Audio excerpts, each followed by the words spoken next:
what's the sound of swords and which one sings the prettiest?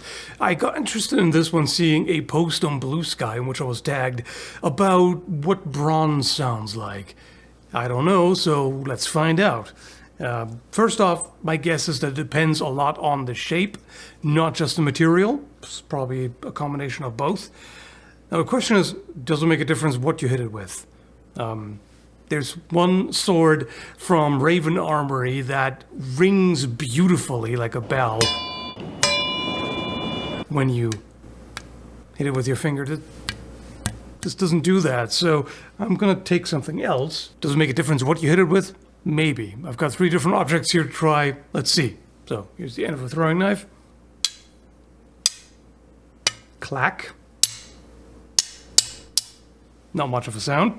The ring of a karambit. No different. And an extendable baton. No, doesn't seem to make a difference. I'm just going to stick with this because it points nicely.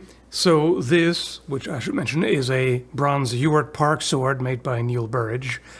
Doesn't have much of a sound other than a clack. The person who asked about this found that a bronze cast of an arrowhead rings. So it's not just a matter of material, although that may still be a factor because there are different bronze alloys. You can have different percentages, and of course the shape is different here. What about a copper dagger? This one's made by Vaughn Morphett. More high-pitched. This is a custom fantasy sword made by a gentleman called Thinker of Thoughts. It has a very broad, pretty thin blade. So that should sound different, right?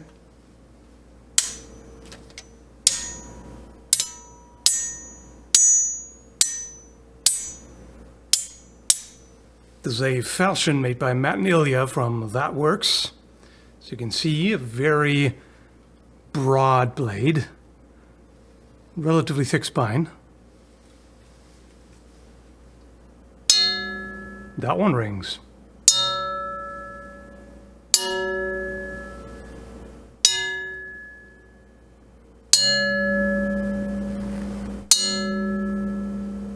That's interesting. I would not have expected such a stiff blade to ring. I would have guessed that a more flexible blade does that. One could wonder, does quality have something to do with it? This is a supreme cutter designed by Lancelot Chen. That one does not ring. So I doubt it, because this is very high quality. Well, this blade from Mini Katana is rather cheap. What's that sound like? Clack. One might expect harder, springier steels to ring more due to the vibration, but then again, literal bells are made of bronze or brass, so that can't be it. This is a Han Dynasty Jin by LK Chen. As you can see, it's a pretty narrow blade and relatively thin, particularly toward the end. So let's see if that makes a difference. It's thicker here than toward the point.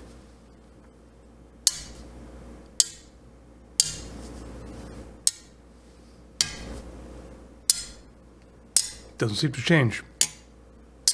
This messer here, Adorian by Landsknecht Emporium, has a pretty wide blade and an average thickness. That's a different sound.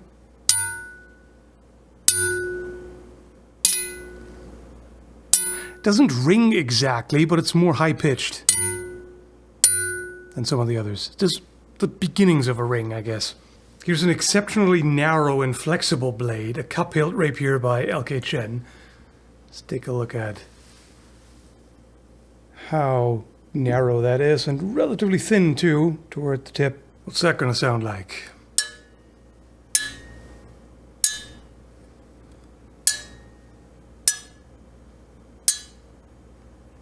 Gets a little more high-pitched closer to the tip, but it's not a big difference. What about an extremely curved blade with moderate width and thickness? This is a shamshir by LK Chen. That's definitely a more high-pitched sound. But doesn't quite ring either. Not a sword, but this might be interesting. A flanged mace from Wolfland. That sounds very different. Super high-pitched ting. I wonder if we could make music with this, just tap different parts of it. Definitely makes a difference.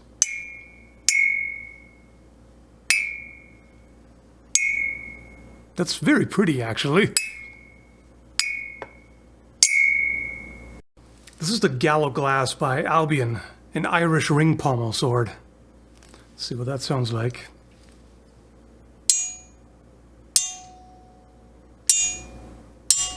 There was a little bit of a ring, or at least vibration for a bit.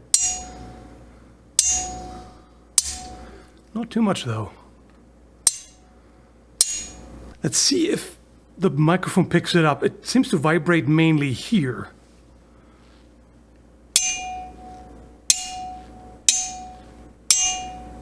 This big boy here, which I can barely fit into the frame, is the Red Baron designed by Lancelot Chen. Just about fitted. So this is an extremely wide and thin blade. Look at how thin that is. Should sound different, right? Well, we'll see, or we'll hear. Very high-pitched.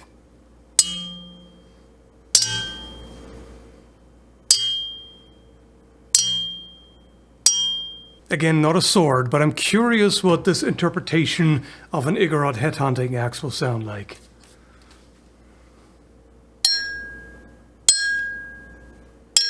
Also quite high-pitched. What about the other side? Same. Is a strongly curved Japanese sword by Yomikuni.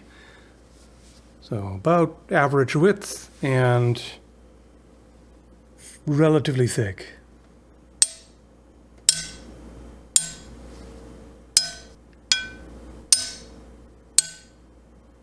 That one's not a singer. This should be interesting. The khopesh Kriegsmesser hybrid that I designed and Landsknecht Emporium made. A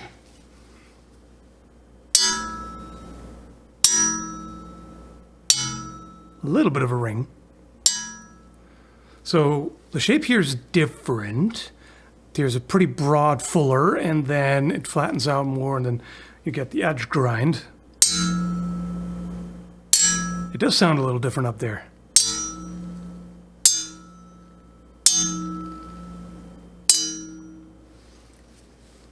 I wonder what the guard sounds like.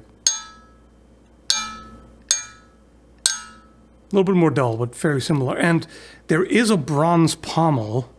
Let's see about that. Probably won't make much of a sound because it's so solid. Yeah. If it was hollow, it would ring. A practice sword might be a little different. This is Albion's Lichtenauer, because a practice sword needs to be able to flex pretty aggressively and return to its original shape. So steel is springier. That one definitely rings.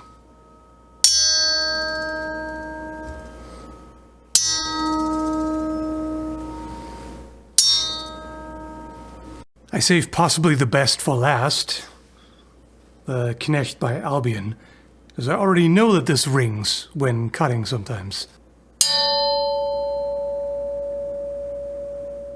It holds the tone for a long time.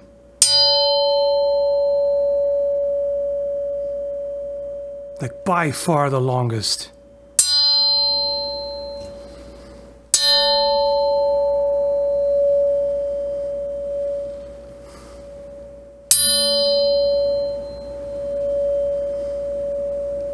I also have this practice Kriegsmesser from Purple Heart Armory.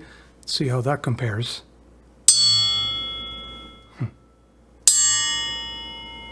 It also rings. It doesn't hold the tone for quite as long, but better than most of the others. I say better said. This doesn't seem to be an indication of quality from what I understand, but I don't really know what causes it. The material and heat treatment shouldn't matter, as should the shape and length. If anyone with relevant experience can explain in the comments what causes different sounds, that would be great. Everybody else who sees that, please upvote it. We'll see, maybe we get a good explanation. So, hope you found this interesting. It's a bit of an odd video, but when I saw that, I was just curious.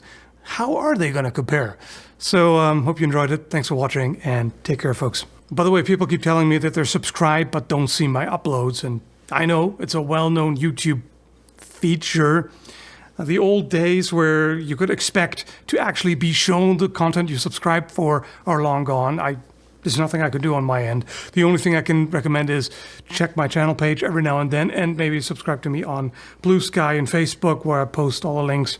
Other than that, I don't know.